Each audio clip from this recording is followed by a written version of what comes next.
बिस्मिल्लाहिर्रहमानिर्रहीम। मेरी बीवी बांझ थी। हर वक्त डॉक्टरों के चक्कर काटती। एक दिन किसी ने उसे एक मजार का पता दिया कि वहां एक कब्र है। उसकी मिट्टी जो औरत रात को पेट पर लगाती है वो लाजमी हमला हो जाती है। मैं ये बात नहीं मानता था, पर मेरी बीवी ने ऐसा ही किया और अगले ही दिन वो हमला हो गई।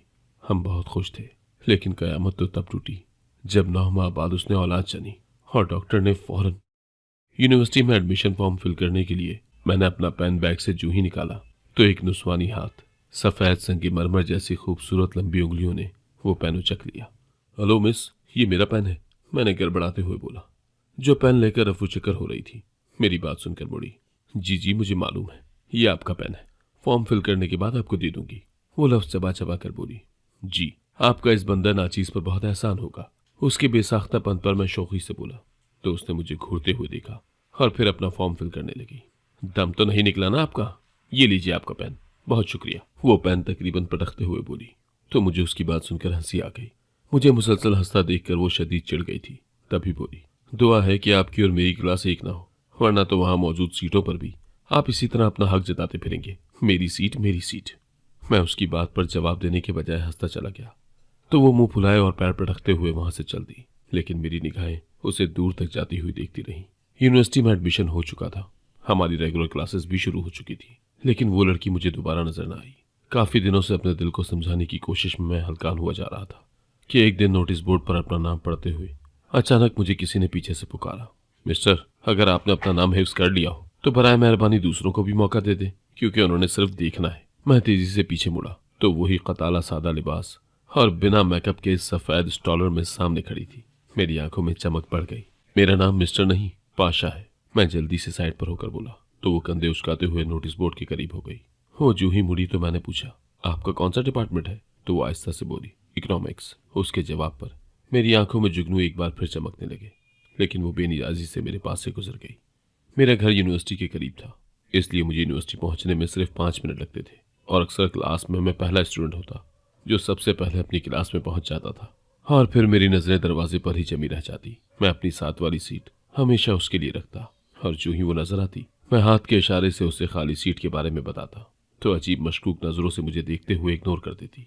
शुरू में ऐसा कई बार हुआ, मैंने उसके लिए सीट रखी और उसने इग्नोर कर दिया, लेकिन फिर ये बात उसे जल्दी समझ आ गई कि क्लास में पूरा लेक्चर खड़े होकर सुनना कोई इतनी भी आसान बात नहीं है। फिर एक हफ्ते के अंदर अंदर ही स्टूडेंट के हुजूम में से गुजरकर जब वो खाली सीट पर आकर बैठी तो एक शुक्रगुजार निगाह से मुझे जरूर देखती। सीट पर बैठते साथ ही वो मुझे सलाम करती और फिर कभी कभी नोट्स के हवाले से तबादला ख्याल हो जाता, लेकिन इसके अलावा हमारे दरमियान कभी कोई और बात ना हुई। लेक्चर खत्म होने के बाद हम खामोशी से क्लास छोड़ देते और बाहर जाकर भी हम कोई कलाम न करते। यही रोज का मामूल था। आहिस्ता आहिस्ता मैंने ये बात महसूस करना शुरू की कि वो मुझ पर एतबार करने लगी है और जिस दिन मैं ना जाऊं या 1-2 लेक्चर अटेंड करने के बाद यूनिवर्सिटी से चला जाऊं तो वो कुछ परेशान नजर आने लगती थी। ये मेरा वहम भी तो हो सकता था, मैं हुमा वक्त खुद को समझाता। लेकिन एक दिन जब मैंने 3 दिन की छुट्टियों के बाद यूनिवर्सिटी गया तो वो इकोनॉमिक्स डिपार्टमेंट के कॉरिडोर में मेरी मुंतजर खड़ी थी। मुझ पर निगाह पड़ते ही वो दौड़ते हुए मेरे करीब आई। उसकी कत्थई आंखों में नमी थी। वो अपनी बोझल सांसों में इंतहाई फिक्रमंदी के साथ बोली, खैरियत थी? बगैर बताए हुए आपने इतनी छुट्टियां क्यों की? तुम्हें अपनी खैरियत की इत्तला कैसे देता? मैंने कदरे शोखी से कहा तो वो मुंह फुलाने लगी। क्यों, मुझे बता नहीं सकते थे? वो खफगी से बोली। कैसे इत्तला देता? क्या किसी कबूतर को चिट्ठी लिखकर आपकी तरफ रवाना करता? मेरी बात सुनकर वो हंसने लगी। प्रोफेसर साहब क्लास में आ चुके थे, इसलिए हम तेजी से क्लास के जाने पड़े। जो ही क्लास खत्म हुई और मैं अपनी सीट से उठने लगा तो उसने आहिस्ता से मेरा नाम पुकारा, पाशा, ये मेरा नंबर है। उसने कागज के टुकड़े पर अपना नंबर लिखकर मेरे हवाले किया। मुझे हैरत का शदीद झटका लगा कि इतनी रिजर्व लड़की कि जिसने मुझे अभी तक अपना नाम नहीं बताया वो मुझे अपना पर्सनल नंबर दे रही है। मैं दोबारा सीट पर बैठ गया और आहिस्ता से कहा, यह नंबर किस नाम से सेव करूं? तो उसकी आंखें झुक गईं। बखुदा मैं कोई बुरा आदमी नहीं हूं, नंबर आपने खुद दिया है, बस नाम पूछने की जसारत कर रहा हूं। उसे घबराते देखकर मैंने शरारत से कहा तो वो आहिस्ता से बोली, माहीन। मुझे ऐसा लगा जैसे उसके नाम के साज मेरे इर्द गिर्द बजने लगे हो। उस दिन एहसास हुआ जैसे इश्क की आग एक तरफा नहीं बल्कि ये 2 तरफा है। हम दोनों ही मोहब्बत की आग में जलने लगे और फिर मैंने एक दिन उससे मोहब्बत का इकरार कर लिया तो उसकी बोझल सांसें, शिद्दत जज्बात से लरसती पलकें और चेहरे पर फैली खूबसूरत हया बगैर कहे हुए ही मुझ पर उसके दिल के राज खोल चुकी थी। उसकी इसी हया और पाकबाजी ने मुझे उसका गर्विदा बना दिया था। मैं जानता था कि अगर मैं उसको यूनिवर्सिटी से बाहर मिलने के लिए बुलाऊंगा तो वो कभी नहीं आएगी, बल्कि उल्टा मुझसे खफा हो जाएगी और मैं उसे सच्चे दिल से अपना हमसफर तस्लीम कर चुका था। और मेरा इरादा यही था कि मैं यूनिवर्सिटी की तालीम से फारिग होने के बाद उसके घर बाकायदा रिश्ता भेजूंगा। मैं इस बात से माहीन को आगाह कर चुका था, इसलिए हम सुकून से अपनी तालीम मुकम्मल करने की कोशिश करने लगे। माहीन एक अच्छे घराने से ताल्लुक रखती थी, लेकिन वो बहुत दुखी लड़की थी। उसकी पैदाइश के साथ ही उसकी माँ चल बसी। उसका कोई बहन भाई नहीं था, और ये उसकी जिंदगी की सबसे बड़ी कमी थी, जो मेरे सामने उसे कई बार रुला गई। उसके वालिद ने जल्द ही दूसरी शादी कर ली थी, लेकिन सौतेली माँ ने उसके नन्हे से वजूद को पहले दिन से ही कबूल न किया था। पैदर पे होने वाले अबॉर्शन ने उन्हें इस कदर चिड़चिड़ा कर दिया था कि वो उसका ढंग से कभी ख्याल ही न रख सकी। इसलिए वो 5 साल तक नानी के पास पली, और जब नानी का इंतकाल हो गया तो उसके वालिद उसे अपने घर ले आए। दूसरी बीवी से कोई औलाद ना होने की वजह से उसके अब्बू उससे बहुत मोहब्बत करने लगे थे। उसकी हर जिद पूरी करते, नित नए खिलौने और कपड़े लेकर आते, उसकी फरमाइश पर खाने बनवाते। अगर उसका बाहर खाने को दिल करता तो वो उसको होटल ले जाते। उसकी सौतेली अम्मी को ये रोज के चौंचले बुरे लगते। वो माहीन पर पैसा लगाने को फजूल खर्ची कर डालती थी, और बरमला इसका इजहार भी कर जाती थी। इसी वजह से रोज रोज के बहस व मुबाहिसे से तंग आकर अब्बू अब ढके छुपे अंदाज में उसकी फरमाइशें पूरी करते। लेकिन चूंकि वो बचपन से ही ज़हीन और हसास थी, इसलिए बहुत जल्द ही वो इस माहौल में खुद को ढालती चली गई। उसने आहिस्ता आहिस्ता जिद करनी छोड़ दी, ताकि घर में बदमज़गी पैदा ना हो। बस अब्बू जो दिलाते वो उस पर सब्र शुक्र करके बैठ जाती, और इसी सब्र शुक्र ने उसके अब्बू के दिल में उसके लिए तो जगह बना दी थी, लेकिन वो अपनी बीवी के सामने माहीन का कभी भी खुलकर दिफा न कर सके, जिसकी वजह से उसकी सौतेली अम्मी राजदा को खुलकर खेलने का मौका मिल गया। वो उस घर की सियाह सफ़ेद की मालकिन थी, लेकिन न जाने क्यों उन्हें माहीन का वजूद हर वक्त खटकता रहता था। माहीन उन्हें जितना भी खुश रखने की कोशिश करती, वो उतना ही चिढ़ जाती थी। वो उसे घर के किसी भी मामले में बोलने का हक न देती थी। यही वजह थी कि माहीन आहिस्ता आहिस्ता अपने कमरों तक महदूद होती चली गई, और बिला ज़रूरत अपने कमरे से बाहर नहीं निकलती थी। उसे अपना घर हॉस्टल लगता, जहाँ पर वो तीनों बस वक्त गुजारी के लिए इकट्ठे होते थे। माहीन मुझसे अक्सर अपने घर की बातें शेयर करती रहती थी, और ऐसे में उसकी आंखों में फैली हुई दूर दूर तक की उदासी मेरा दिल घायल करने लगती। एक दिन जब वो यूनिवर्सिटी आई तो बहुत बौखलाई हुई थी। उसके चेहरे पर हवाइयाँ उड़ रही थी। पूछने पर उसने बताया कि उसकी सौतेली अम्मी राजदा के भाई का रिश्ता उसके लिए आया हुआ है। उसकी सौतेली अम्मी अब्बू पर बहुत जोर डाल रही है। मैंने माहीन से हैरान होकर पूछा, तुम्हारी सौतेली अम्मी तुम्हारे रिश्ते के लिए इतना क्यों सोच रही हैं, जबकि उन्हें तो तुम्हारी परवाह ही नहीं थी कभी। तो उसके चेहरे पर यासियत फैल गई। जायदाद की वजह से वो नहीं चाहती कि ये जायदाद बाहर जाए। अब्बू ने कुछ दुकानें मेरे नाम कर रखी हैं, जिनका किराया मेरे बैंक अकाउंट में जमा होता रहता है। जिस वक्त अब्बू ने ये सब मेरे नाम किया तो उस वक्त भी वो कई माह अब्बू से नाराज रही, लेकिन अब उन्हें अपने निकट्ठू भाई की सूरत में एक नादिर मौका मिल गया है। उन्हें मुझे अपने सर से उतारने और हमेशा के लिए दबा कर रखने के लिए शायद इसी दिन का इंतजार था।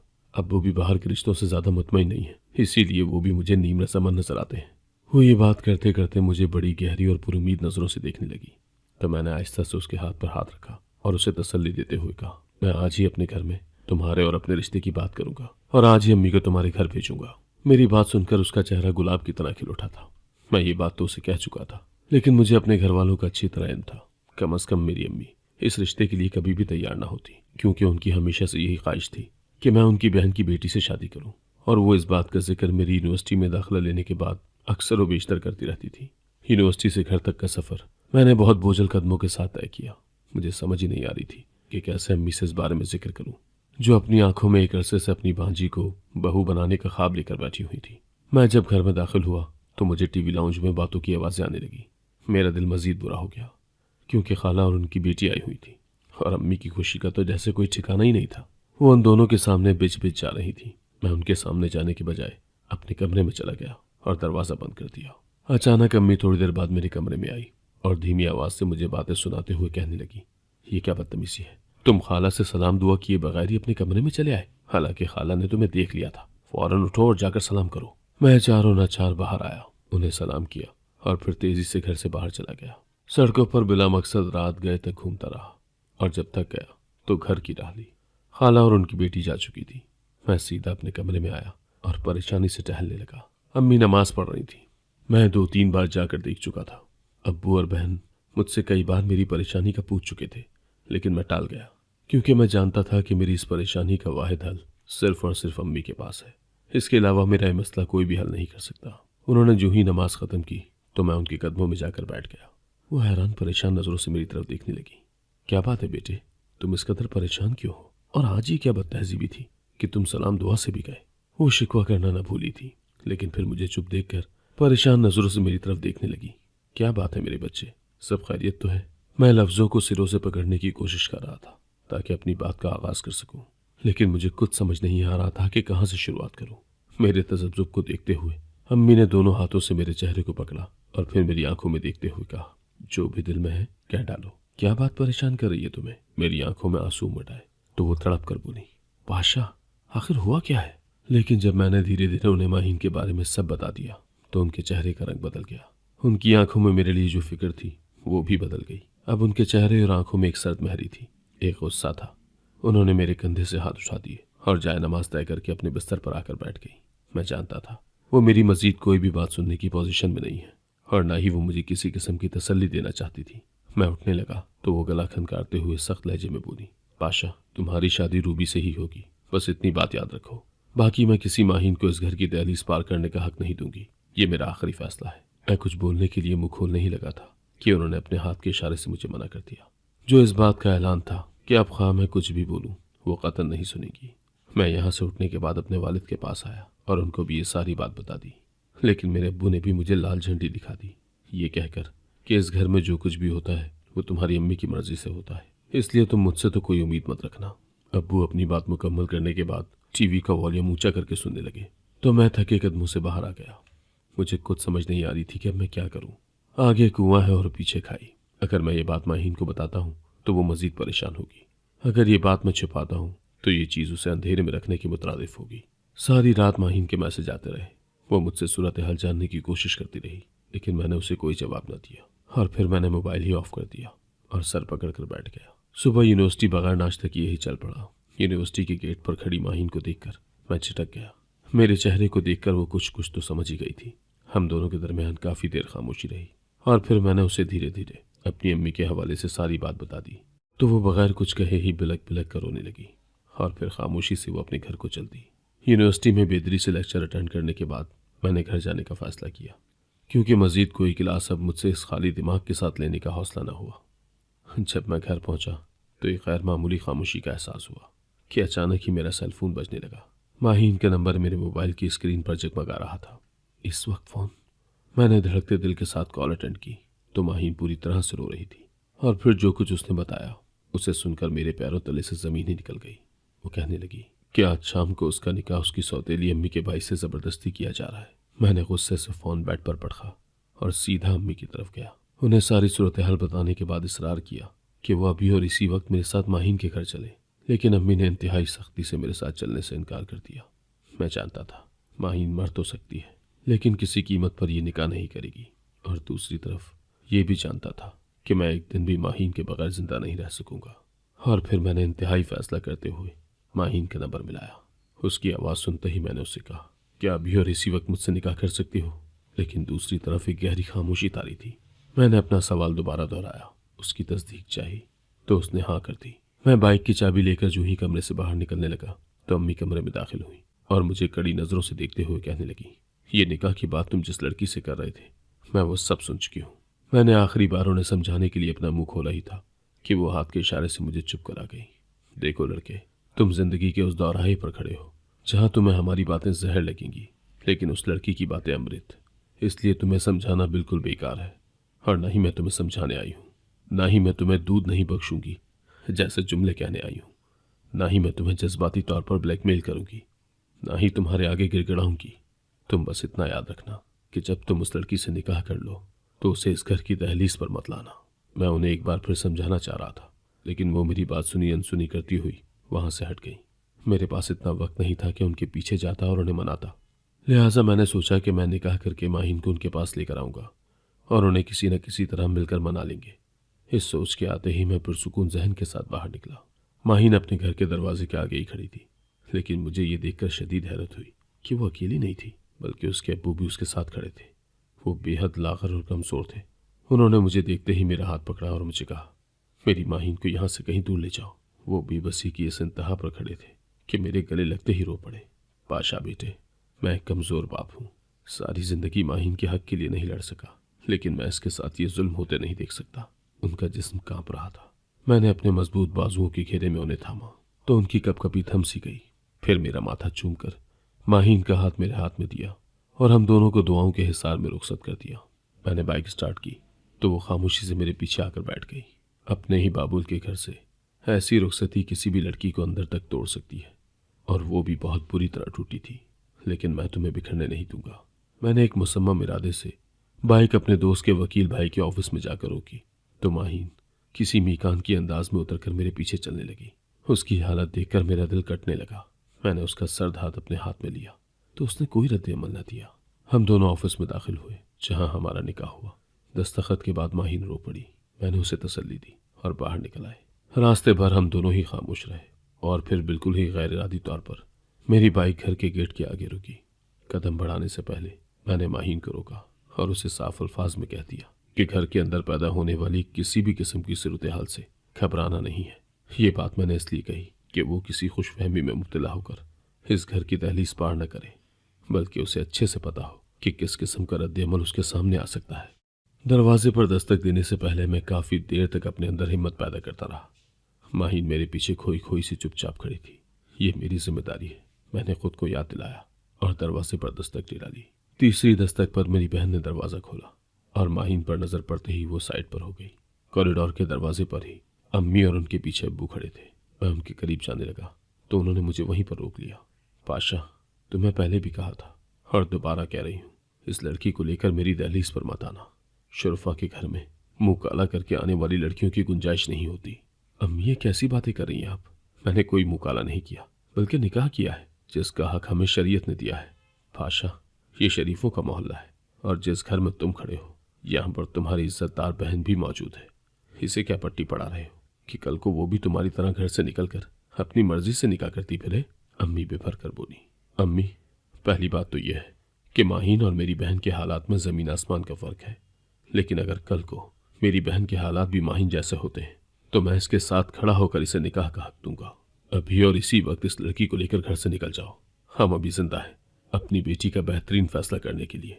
तुम्हें यह हक नहीं देते कि तुम इस तरह की ऊट पटांग बातों से अपनी बहन का दिमाग भी खराब करो। मैं खामोशी से अपने उन बहुत ही प्यारे रिश्तों को देखने लगा जो इस मुश्किल घड़ी में मुझसे बहुत दूर जाकर खड़े थे। मैं मजीद कोई बदमस्गी नहीं चाहता था, न ही मैं यहाँ अपने वालिदैन से मुकाबला करने आया था। तो मुझे बेहतर यही लगा कि मैं यहाँ से खामोशी से माहीन को लेकर चला जाऊँ।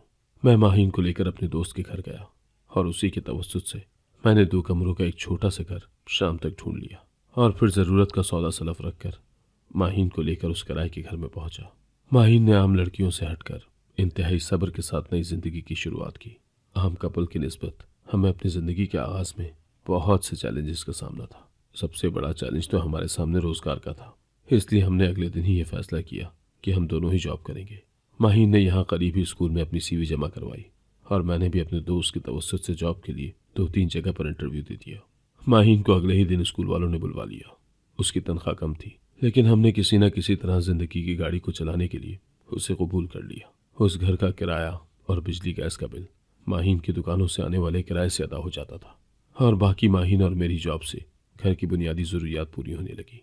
माहीन के वालिद का 2 माह बाद ही इंतकाल हो गया। उसके घर पर उसकी सौतेली माँ और उनके भाई ने कब्जा कर लिया। वहां तो जाने का अब सवाल ही पैदा नहीं होता था। माहीन अब्बू के जाने के बाद बहुत ही खौफजदा रहने लगी थी। उसे डर था कि कहीं मैं भी यूं ही उससे दूर न चला जाऊं, इसलिए अब वो उठते बैठते औलाद की कमी की शिकायत करने लगी थी। शादी को अभी सिर्फ 1 साल गुजरा था, लेकिन माहीन की बेचैनी उरूज पर थी। उसे लगता था कि अगर मजीद औलाद के मामले में देर हो गई तो कहीं मैं भी उसे छोड़कर न चला जाऊं। वो आए दिन मुझे लेकर हर उस गायनोकोलॉजिस्ट के पास जाने लगी जिसके बारे में वो किसी से भी सुनती। हम दोनों ने ही अपने टेस्ट करवा लिए थे। माहीन के टेस्ट उसे बांझ करार दे रहे थे, जबकि मेरे टेस्ट क्लियर थे, लेकिन मैं उसे तसल्ली देता रहता कि ये टेस्ट कोई खुदाई फरमान नहीं है, बल्कि जब अल्लाह का हुक्म होगा तो औलाद हो जाएगी। ये देर सवेर सिर्फ अल्लाह की तरफ से है और इसमें बंदे का कोई अमल दखल नहीं है। मैं उसे जितना भी समझाता वो एक कान से सुनकर दूसरे कान से निकाल देती। इसकी वजह शायद ये भी थी कि उसका सारा बचपन महरूमियों में गुजरा था। उसके बहन भाई नहीं थे और माँ बाप जैसे मुखलिस रिश्तों के ना होने की वजह से भी वो अपने बांझ होने की तकलीफ को दिल पर लेने लगी थी।